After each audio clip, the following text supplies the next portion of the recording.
thank you so much to spend your Saturday with me. Anyway, I'll start sharing my screen for the slide.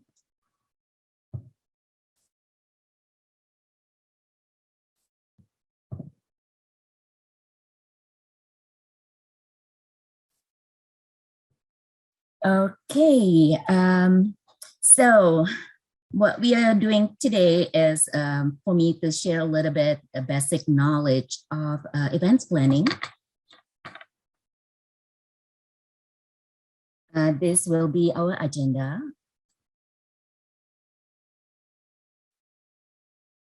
And this is me. I'm Vanny Koornwinder, CMP CPCE. CMP stands for Certified Meeting Professional, and CPCE is Certified Professional in Catering and Events. So I have been with Stanford for over 20 years. Have been doing events all this time. Prior to that, I was a salesperson in hotel. So I have been in hospitality industry for quite some time. So why an events planner? Knowing that event planners is listed as one of the 10 most stressful job. Well, it is very exciting job. It is very rewarding, especially for me. I get to do events it's kind of personal, some of them with the background I have and working for Stanford Medicine, I get to do events to support funding for research for cancers or other things. And in this case, in the picture is Searching for Home. That's for a PTSD event for especially those who come home from war. Yeah, it is very rewarding knowing that I have at least a tiny bit involvement in trying to find cure. And it is an interesting job. It's always a different guests, different topics, different speakers, different venues. And also it requires creativity. Each event, I don't treat it as a cookie cutter, but each of them is gonna have its own uniqueness. And it is a worldwide job with these talents or skills. I can go anywhere and almost like can apply for a job and get an event planner job. It is a constant learning. As we all know that due to the pandemic, we were not able to do in-person event. So we have to kind of switch also ourselves to a virtual events. And then that was like a learning for us, learning the terminology, the technology, all those things, and many more. Especially for me, it is very exciting. Yeah, I would like to share this my passion in event planner to give you kind of like introduce you like, hey, there's a role there, a profession there that you might have. I mean, you might not think about it before, but now, hey, that could be a job for me someday. So I would like to share some photos from my previous events. This was a dinner in one of the classrooms at the School of Medicine at Stanford. What we did was removing all the tables and chairs and brought the banquet tables and chairs as well as add those nice linens, put flowers. And then the room is no longer look like a classroom. And this was an event at a restaurant. Usually when I do my events, I would do a site visit, kind of learn about the venue, the colors, what's there that I can use as the decor. As you could see, like I try to match the napkins as well as the flowers with the existing chairs. The chairs kind of be beautiful, so might as well use it as my colors. And this one was a reunion event. I was thinking why not using this photos as part of the decor. As we all know, people like to kind of look at photos and try to find maybe picture of themselves or picture of those they know. So I guess my trick was well accepted. People like super excited. They took photos. Yeah, they'll look at the all this decors, very exciting. And this one was a memorial service that I did for a young artist. The one on screen left, instead of using the guest book where people put their message there, I create this custom card where people can just write down their message for the family, even for the dead one. They can put their message there and then hang that card on the branches that I provided. I also display some of the artwork of the artist, kind of introduce the person to their guests. Sometimes, it's like the artwork, it's not really known by much. The one on the bottom was an event honoring the nurses. It's the same principle. I do the poster boards and put some photos of the nurses there.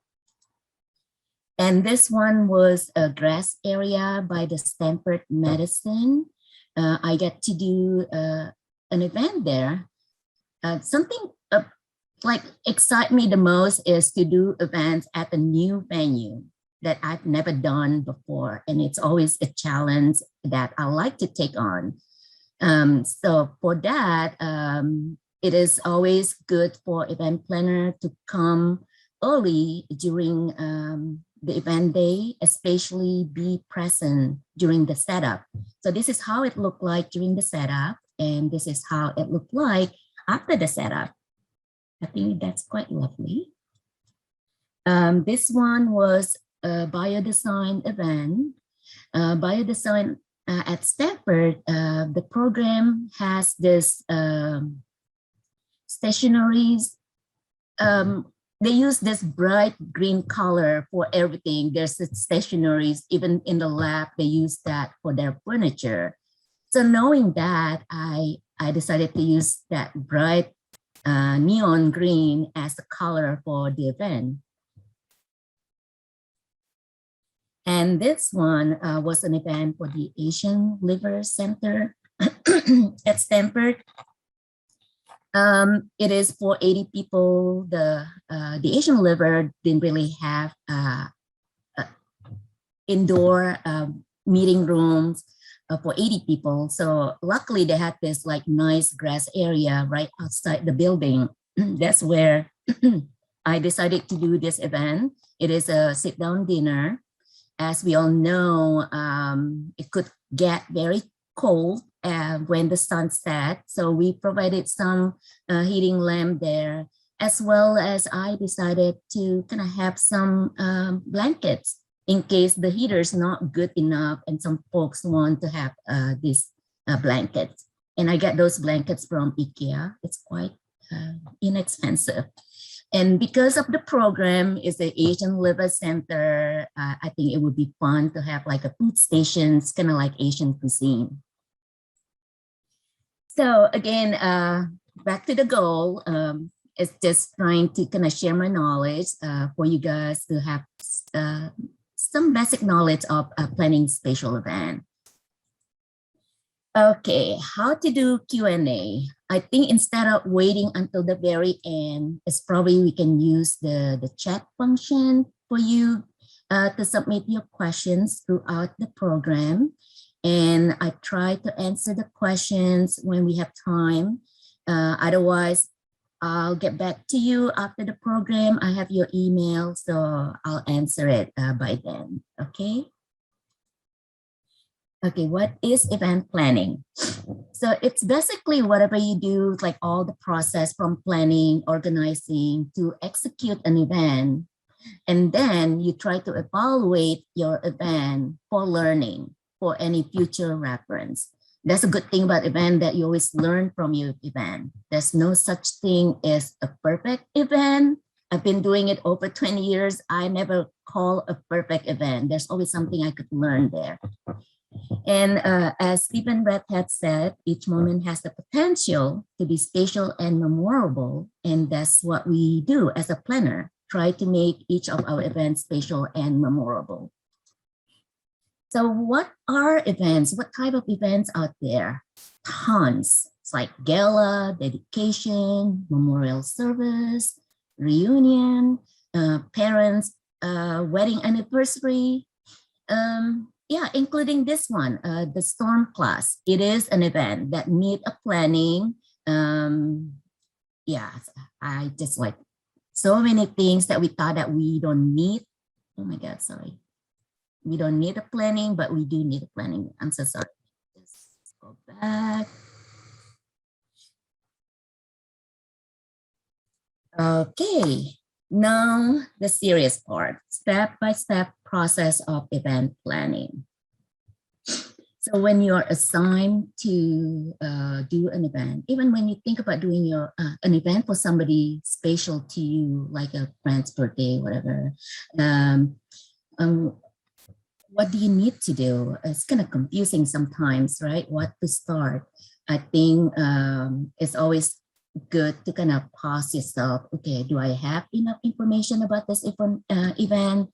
So trying to gather as much as information you have and use all those question words. What kind of event it is? What is your goal? What is my goal for this event? How many people I try to achieve, or what is our target market, and how I'm gonna do this, and then where would you like this event, and when, and also questions if there would be options, because instead of like, oh, I want my events to be at this place, and then you check it is not available, then you go back to the person again, hey, the place is not available, can you are you okay if we move somewhere else? So before you have to kind of back and forth, better ask at that in the beginning. You know, it's like, okay, you want it here and you want it when? Do you have options if we couldn't find the place at the time that you want? So again, ask those questions. And then why? Why is always good questions. Why do you want it to be there? Why not at other place? Sometimes as a planner, we can come up with a better solutions, better recommendations. And one thing I always like to do after I gather all this information is to secure the venue.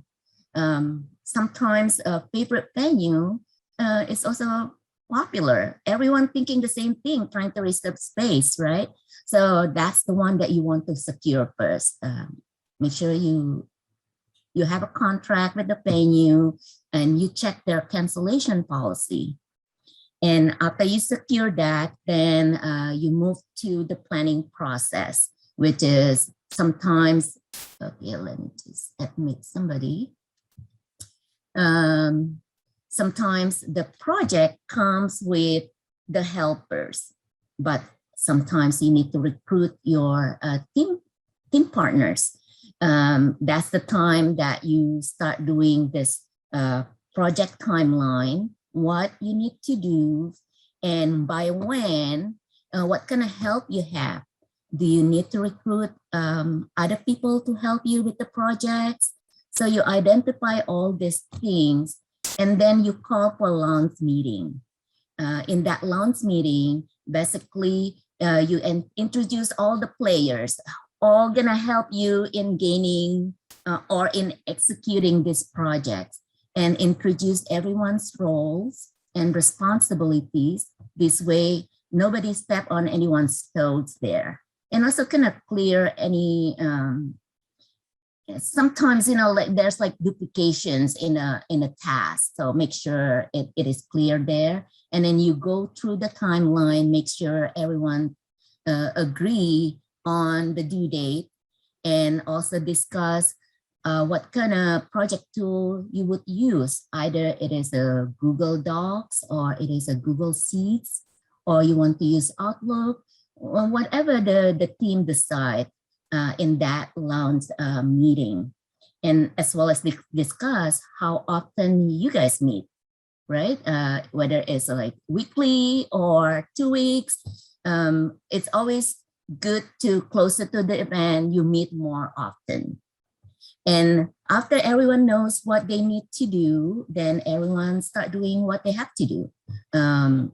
Contacting vendors, that's one thing. Make sure like the rentals, the catering, all is approach, and then ask for a proposal from them. And then after that, oh yeah, when you ask proposals, then you got this estimate of cost. That's the one that you would want to report to somebody who in charge for the budget. This way too, you know whether it is over your budget. You might have to reconsider your plan. Sometimes like, oh, I really like working with this caterer, but then after you get this proposal, oh my God, that's like over my budget. So you might have to either negotiate with this catering company, or you might have to change that based on the budget that you have. So that's during the vendor context. And when it is closer to the event time, you start moving to this executions mode, which is like around 2 weeks before the event. So you start like confirming things. And usually event RSVP due date is like a week out. So by then too, you kind of know how many guests really would come to your event. When you contact like the caterer, you might give them like, oh, we are expecting 100 people. But then after the RSVP, you found out only 50 people actually sign up. So you might have to adjust the head count. Yeah, those are the time that you start confirming things during the executions mode. And basically it's like 2 weeks out, 1 week out, what you guys need to do. And again, you guys start meeting more often, right? You discuss things, you discuss about the number. Okay, it's only 50 people out of the 100 that we want. What should we do? Maybe you start doing like a reminder, sending people like, hey, we haven't heard from you. Are you coming? Those are like executions mode. You guys thinking about how to make this event a success. And and also on the day of the event, sometimes one day before you start setting up, especially event that require a lot of setup. You probably want to kind of figure out like, oh, can I set it up a day before? If not, for sure, everyone should come. All the team players should come hours earlier, like sometimes could be like 5 hours before the start time. Basically, the time that you expect the vendor to arrive, somebody should be there during the setup to make sure like that's exactly what you want. Because especially if it involves like a building or install a tent, then you just rely on the vendor to install it. And when you come to the venue, oh my God, that's not like the location we want. So you want to avoid those mistakes. And yeah, a lot of things during the executions time. Sometimes if you need to tweak things. And after the event is, you have to do like a debrief. All this, what kind of follow-up, and then asking for the final invoices. Sometimes the quote, the proposal from vendors, it might be at the end after the event, you'll be surprised like, oh, a lot more you have to pay. Yeah, and also post-event is a time to kind of thank people who have helped making the event a success. Yeah, a lot of things like I always like to do, like make a note of the learning so I don't make the same mistakes. And this is a sample of the project timeline. Again, you can do Google Sheets, you can do Google Docs, however it is. And I don't really trust my brain sometimes. I use basically Outlook reminder to kind of remind me like the day of the due date. It is very basic. When is the due date, what it is to be done, and who's gonna do that, okay? And this is a sample of run of show time. Basically, several days before the event day, the project lead would create this run of show timeline that includes the contacts information of all people involved. Well, not all, but the lead of the part involved in this planning. Like if somebody involved in the audiovisual, who's the lead of the audiovisual? Who's the contact for the caterer? Who's the contact for the venue? So you have all that information.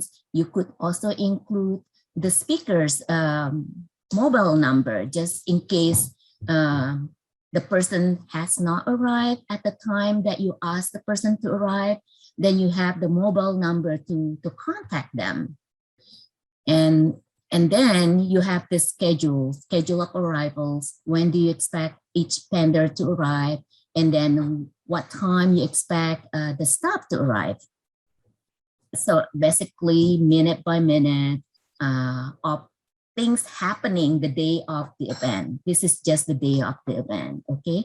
That includes what time the event would conclude and what time you can do the breakdown. Between event concludes to event breakdown, you want to give some kind of room a little bit because people or your guests might still be there chatting. If only few people left, and then, you know, when you start like moving tables, that might be safety issue there. You might want to kind of move the guests somewhere safer so you can start doing this moving. And this is a more detail just on the program that you want to create for the audiovisual people and also for the staging manager. It's basically all minute by minute what's going on just for the program part of it. As you can see here, I even include the queuing, like what Olaya gonna do later, like queuing me. Hey, Vanny, there's only 5 minutes left or whatever. So in this program schedule, we created that like minute by minute, what we expect to do. And I usually make a note if there's any delay. So we can learn next time, you know, sometimes certain speakers tend to kind of extend the time that is given to him. That's what is kind of a learning for us next time when we use him as a speaker again. Either we increase the time for him or we kind of remind him again. Hey, last time you kind of like, we give you 5 minutes, you went 10 minutes. Can you make sure you cut on your slides or whatever? So having a note throughout the program, paying attention what's going on, that is useful for your future events. Okay, requires skills for planners. That's all that management skills.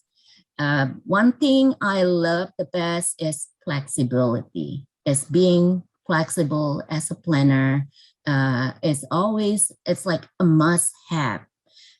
We can always plan things, but things happen. I mean, things change, especially during this pandemic. We can always make a plan. Currently, I have this anchor event. We are expecting 500 people. We plan to have it as a hybrid event, which is cover the in-person event as well as live stream for virtual audience.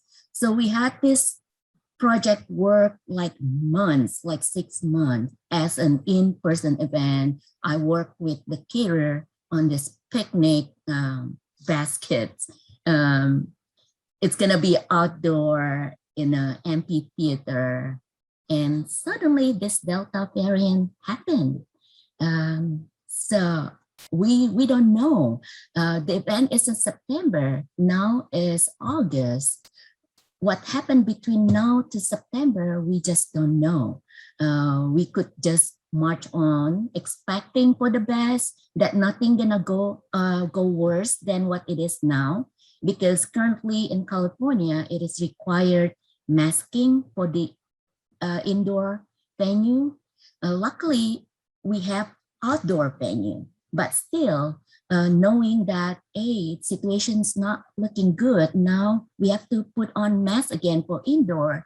Are you sure we're gonna be safe outdoor? Some people start questioning that. So if it get worse, are we still continue with our event? I don't think people would come if everyone have to be masking for outdoor. So those questions start coming. Because of that, the project team like call on for the meeting. We start like thinking with all these possibilities. So we start like having this plan B and C, sometimes even plan D. If things get worse, then we just gonna go full live stream. Because we might not getting responses. If we get response, but only few people, are we still gonna continue with the in-person event? It look kind of sad because the venue, it is for 5,000 people. Yes, our event only 500, but at least we can spread it out. But if only 50 people come, might as well don't have this 50 people because not gonna look good. So we start thinking about it.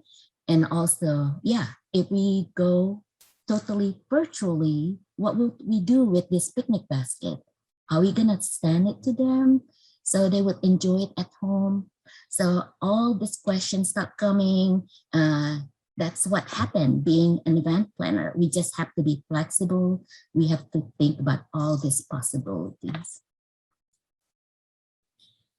Okay, this is what's happening now. I've been doing virtual events, gosh, over a year now. It was a little nerve-wracking before. I start like at ease now, even though we all know sometimes it is out of our control.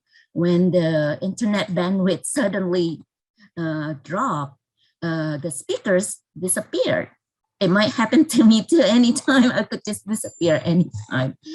So as a planners, you start like thinking all this like possibility. What happened if suddenly the speakers disappear? Can the person connect, start the lecturing just with audio? Do we need to kind of tell the audience, if you have live stream, and if it start with Vimeo, suddenly Vimeo didn't work, you might have to switch it to Facebook Live. So some audience might not know that. So you start thinking, okay, maybe we should prepare this email blast. If that happened, we should send out this email to let people know, hey, there's a technical problem. Please switch to Facebook from Vimeo. So those kind of things, as a planner, you start like thinking. And also with virtual events, that is like a different prep, including for speakers. You do want to kind of check the PowerPoint, or at least give the speakers the best practice PowerPoint. There are still folks who don't know. Sometimes like when the font is too tiny, people really don't read. When they don't read, might as well they don't pay attention. So the attention span for virtual event is very little. So I can understand if some of you guys probably not paying attention at all. So that's the thing. We just have to kind of remember like how to make it exciting. The presentation's not boring. Again, practice and practice for the speakers. Yeah, that's something I have to do. We discussed about Plan B. Oh yeah, the format for virtual events. There are many different formats for virtual events. Either if it is a meeting format or webinar format. Meeting format is with everyone in the same virtual room. So the audience can ask questions directly, can talk directly to the speaker, where the webinar, it is in a two separate room. So the only communication is from with chat or the Q&A function. And also you can do presentations format, just like what I'm doing now. It is more like I'm presenting something, or you can do a panel format where somebody be a moderator and ask questions. And also virtual event can be fully recorded or it can be live. Like this one is a live event, but it could be somebody is really well-known speaker. You really want to include the speaker in your program, but the person's really not available. So that's how you do the recorded one, because you want to include that speaker who draw the audience. So the audience don't really sometimes like don't know. With technology now, even it's a recorded event, it still look very, very live. Okay, and that's another event type that's going on right now. Beside the virtual event, it's also hybrid event. So my event in September, it is a hybrid event. It includes two elements, which is the virtual element and the in-person. There are two separate audience here. So there's something that the speaker should know when they make presentation. Their audience, not just those in front of them, but also they have to speak to the audience who are at home or somewhere virtually. That require practice, that require reminders, and also the budget, because it is totally two separate events. Yes, we have the same topic, the same speakers, but two separate audience that require two separate tools or preparations. Even registration too become two separate registration, because those registered for virtual event will get the link to the virtual event. Those who register for in-person will be handled by somebody. Yeah, that's totally two stopping needs. Sometimes people think like, especially with the client, they thought that, oh, just easy, just make this a hybrid event. We have everything already. No, it's different, and it requires more budget. As we all know, audio visuals sometimes could cost a lot more than the catering. That's something that my clients didn't have any idea about. So what makes an event special? Number one is creativity. It is what we need sometimes, especially for events that don't have the budget we really need. I really like this quote, which is like, creativity is more than just being different, but making the simple awesomely simple, and that's creative. So you might be able to kind of help when the budget is low, by still having a wow factor for your events. That's something like you can learn. There's so many things out there that you can kind of browse how to make your events look wow. And yeah, that's another quote. While being creative, nothing is wrong. There's no such thing as mistake, and any ripple may lead to the breakthrough. Nothing is impossible. The word itself say, I am possible.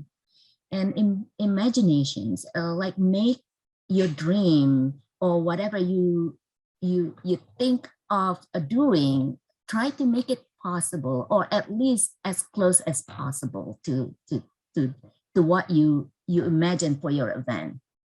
And then that what make your event different than other people event.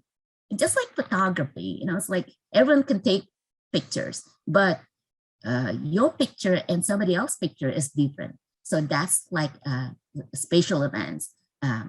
It is your signature in your event, that when people come, they'll see like, ah, this is like very, very beautiful.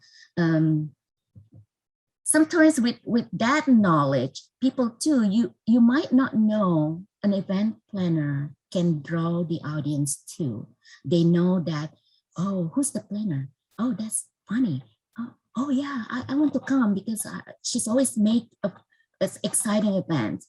So yeah, again, don't do a cookie cutter event. Put your stamp to your event. Have fun with that and make it your event.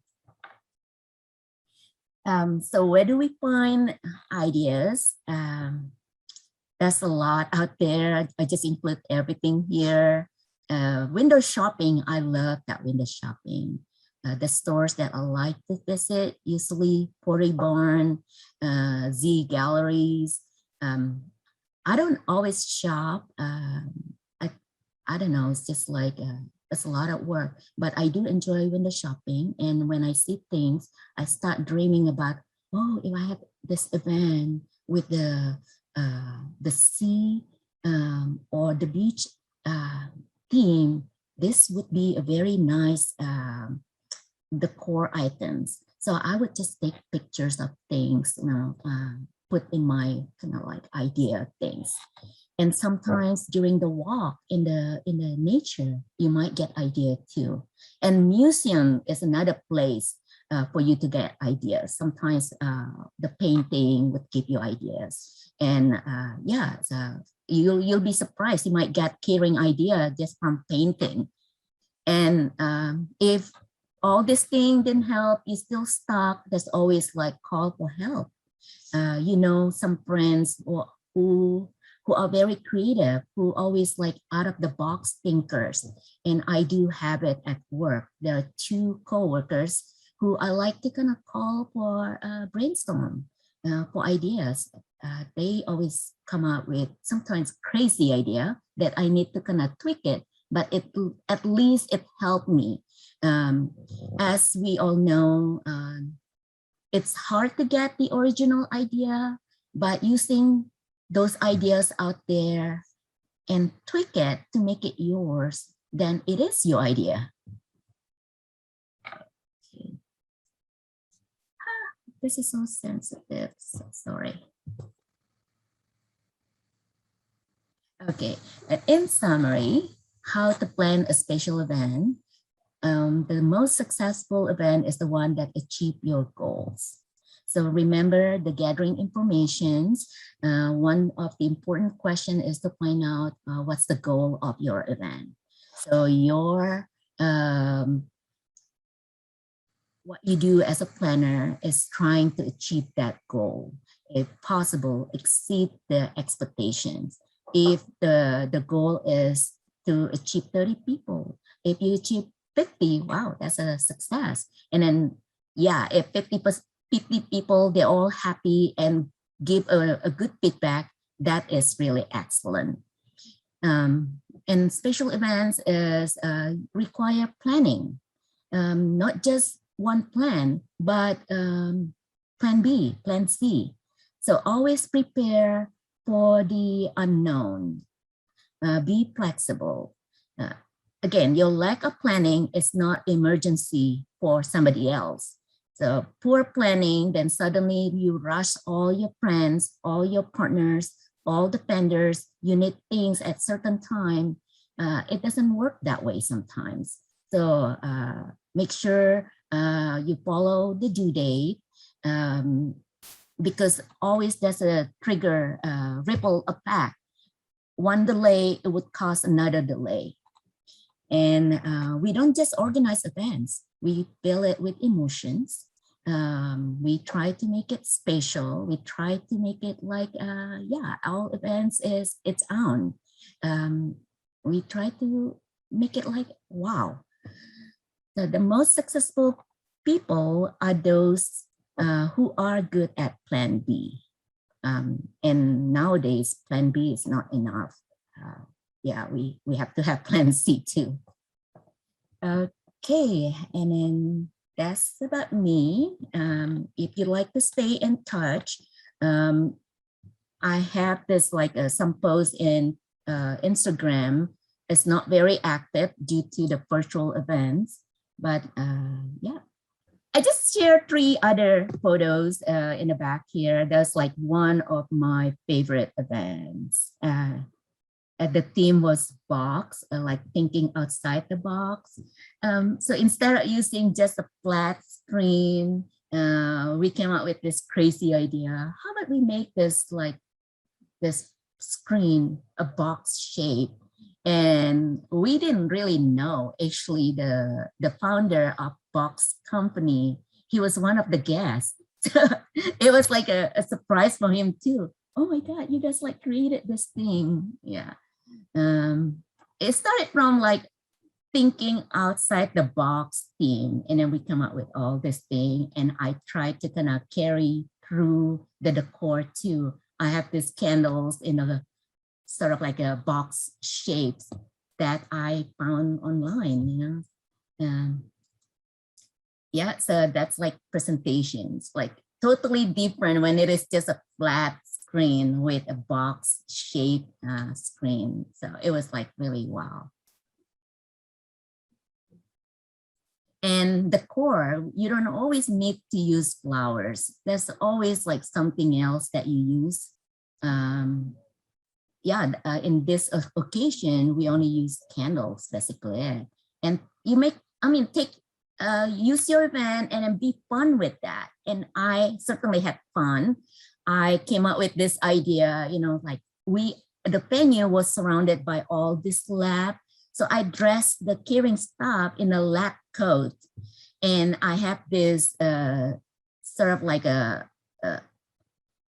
drink that is like with the the dry ice in it, and then the drink itself actually in that lab tubes, and then the 2 tubes, basically one tube is just a juice, and the second tube is an alcohol.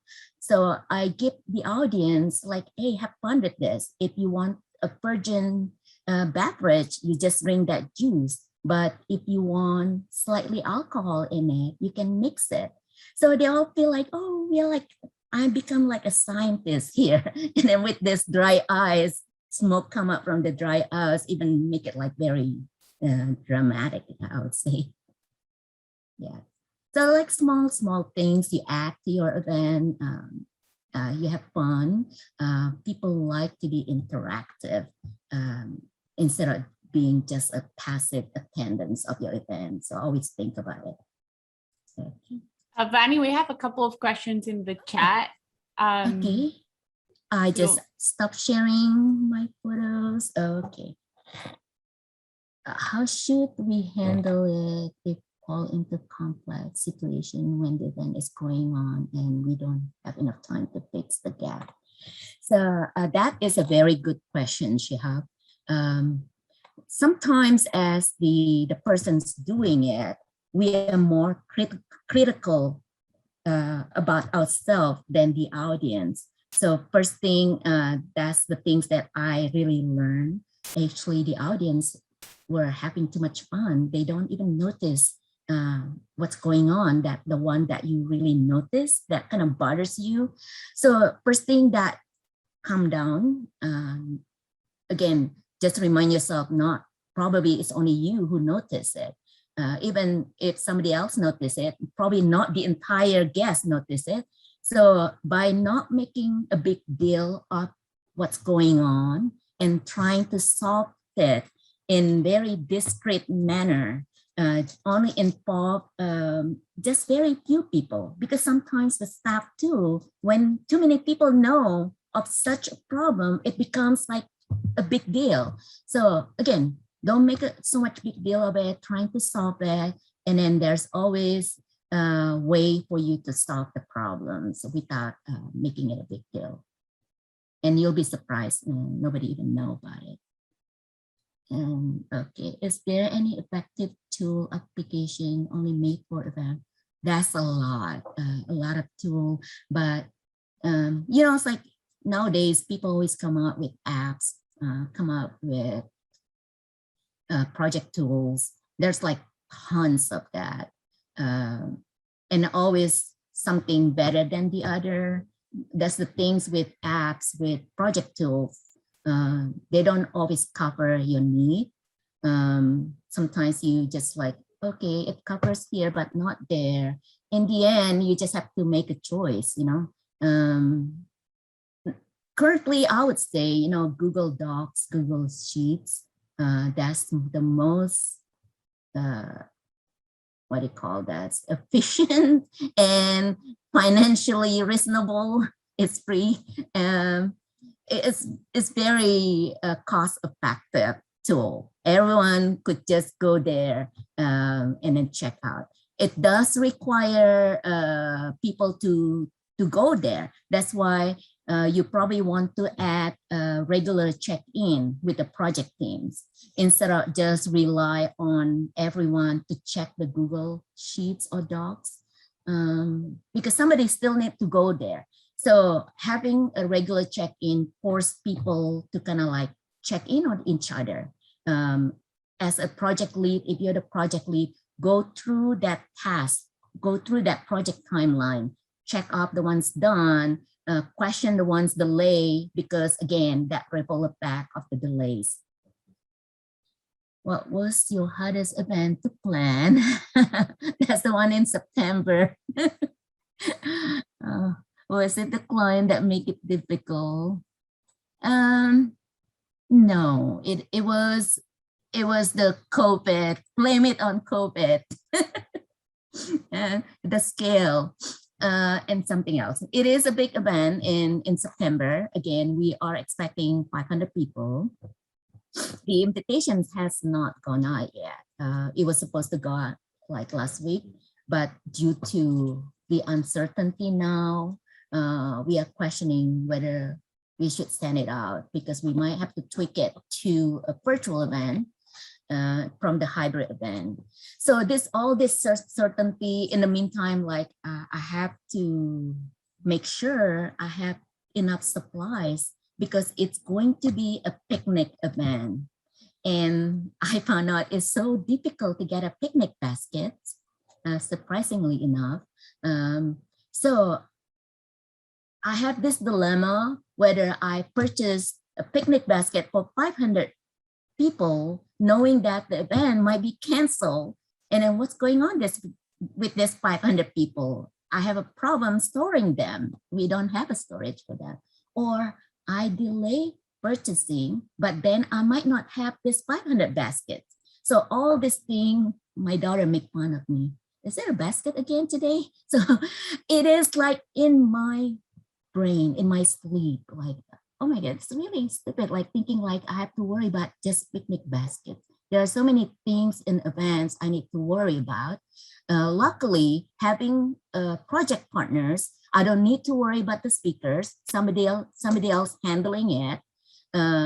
Yeah, it's like all these communications. If there's a change, we might cancel our audio visuals. But then we already put deposit. What's going on with deposit? Are we gonna lose those money, or can we negotiate? If we cancel early enough, we promise to use them next time. Can we use it as a credit for future events? So all those questions, you start thinking, yes, there'll be a damage if we cancel it, but try to minimize the damage. That's what I'm working now. That's what my hardest event, if you want to know, Dabu. That's like, yeah, sometimes as a planner, I could wake up in the middle of the night, like worried what to do. I hope I answer your question. What do you do when you or your team is indecisive? Well, two brains better than one. Sometimes like you just need to kind of make decisions and move on. Yes, we have to, in this situation again, for my event in September, we do have plan B and C. I think that's it. Yeah, we currently thinking about either continue with this hybrid event or drop the audience part and go totally virtual or this live stream. And the third option is canceling everything with the loss. And we started thinking it might be the fourth options, which is how about we do virtually and move it to exciting venue. So again, it's always trying to think like how if we move to the virtual element, knowing that people might not be excited about it. So how to make it exciting. So that's what we start thinking now. But then at some point, I always remind people, yes, I like a brainstorming, but sometimes I have enough of brainstorming because you need to execute things at some point. So that's one thing that that I like to do is I entertain all this like indecisive thing. I can entertain at certain time, but at some point we just have to make a decision and carry on with all the rest. Did I answer the question? Hopefully. Okay. Yeah, so back to events planning role.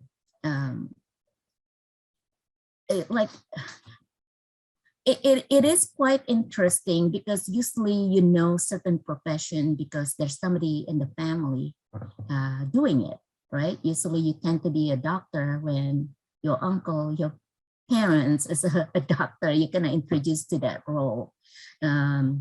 So with event planning, there's nobody in the family kind of do the event planning, but I kind of drawn into it because I started as a salesperson in hotel. So I was exposed to that like event planning role.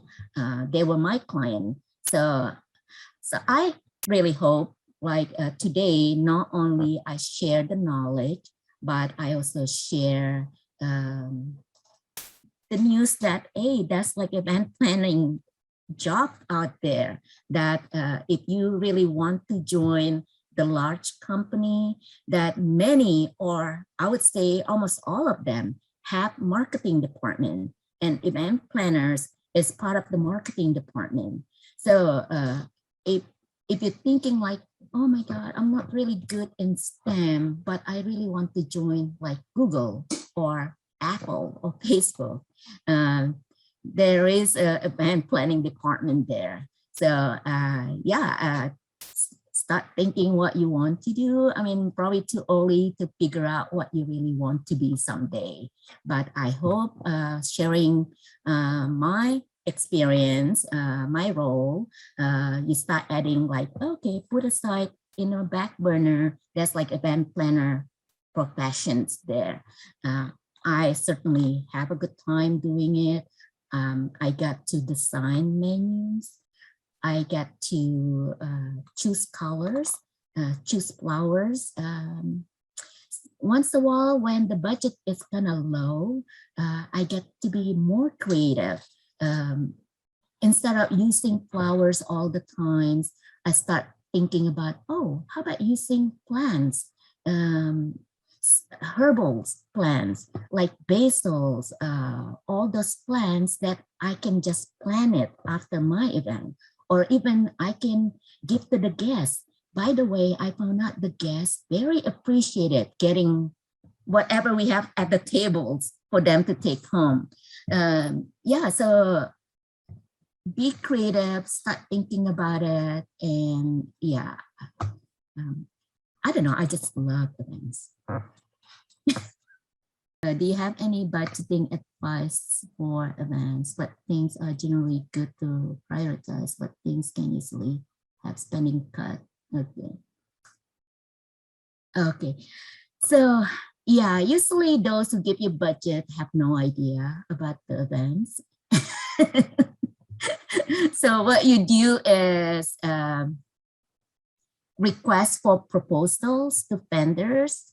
Again, you have your first choice during the gathering information, trying to figure out how flexible the person with the choice, because sometimes you just have to be flexible, want to change your first choice to the second one if the budget doesn't really cover. Yeah, usually venue, that costs a lot of money. Try to find out too, when you deal with the venues, if it comes with the furnitures, that would be a saving. And also just ask, it's like what comes with the rentals, something that you might not need a budget. Some venues come with the audio visuals. Some venues, again, come with the furniture. They might have their preferred vendors with negotiable rate. So ask about it. Again, that's priority. You need an event, need a venue. But again, some venues could be more expensive than the others. You try to kind of compare apple with apple, not just the rentals, what include in that rental too. And audio visual, that's a must have. Yeah, it's like sound system, microphone, but sometimes you might be able to tweak on if it is required DJ, then you would ask, it's like, if the person asks, like, I want this DJ, but it's so expensive, can I try to find a different DJ, but with kind of similar quality? So that's the one that you try to figure out. Yeah, there are many elements of events. You just trying to figure out what are those elements that without it, there's no event. And then there are elements that just additional that can go on without it. That include the core, actually, unfortunately, even though to make your events a wow, require the core, but an events can go on without the core. But an events should go on with the venue, with the audio visuals. And another one that you can be flexible is on the food. If the first choice is an expensive caterer, you might want to go with the second choice. Sometimes if the second choice doesn't even close to cover the budget, then you might have to do it your own. It's like if it is a birthday party, instead of having the event catered, maybe you start like asking people to help you bring items, right?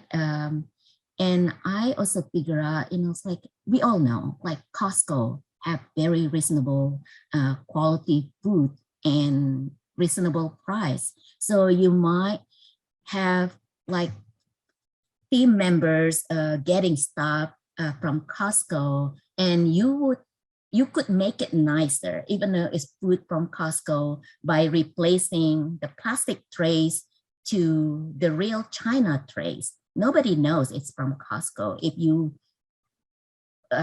plating it nicely.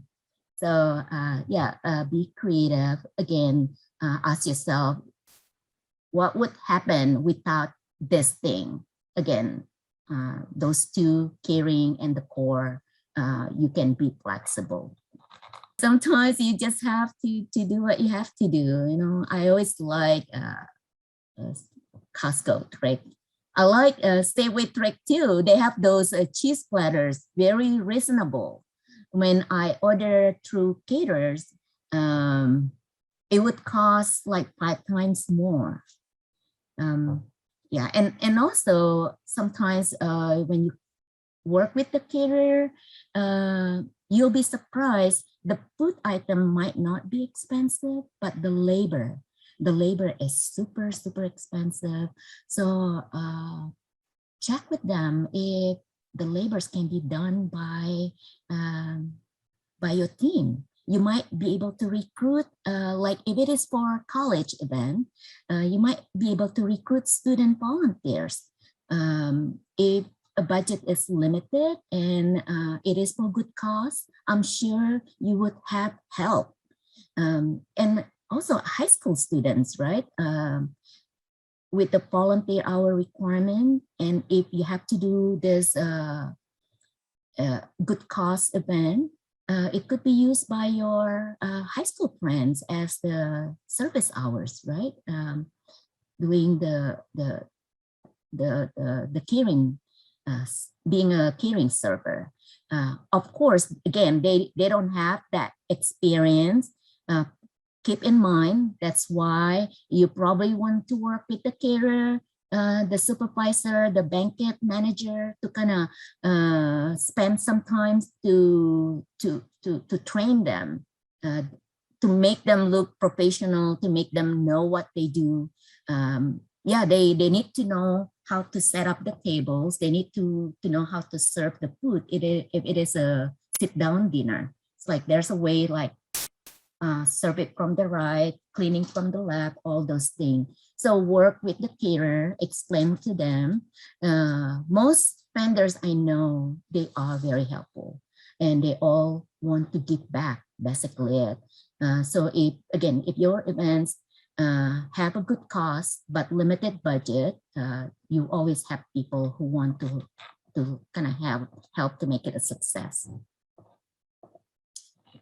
Okay, I think I'm gonna give you back the 7 minutes. And again, if you like to stay in touch, I post some of my event photos at the Events by Vanny in Instagram. It's not much photos at this time, but yeah, I would like to kind of like, that's sort of like my, what do you call that? Photo storage space. It's a free storage space for all my events. Yeah. Okay. Thank you so much for being with me again, and good luck with the rest of your day.